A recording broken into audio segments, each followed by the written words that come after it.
ধরুন আপনার জীবনের চাকাটা আজকেই থেমে গেল, তখন কি হবে?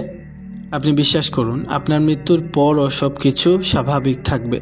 আপনার মৃত্যুতে কোনো কিছুই থেমে যাবে না।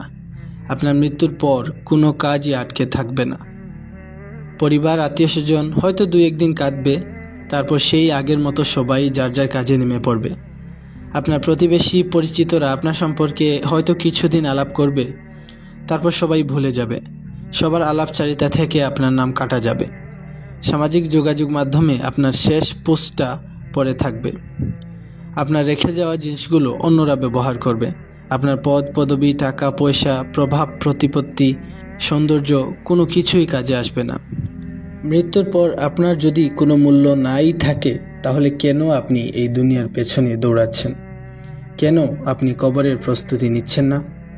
আর কেনই বা আল্লাহ সুবহানাহু ওয়া তাআলার বিধিবিধানের প্রতি গুরুত্ব দিচ্ছেন না?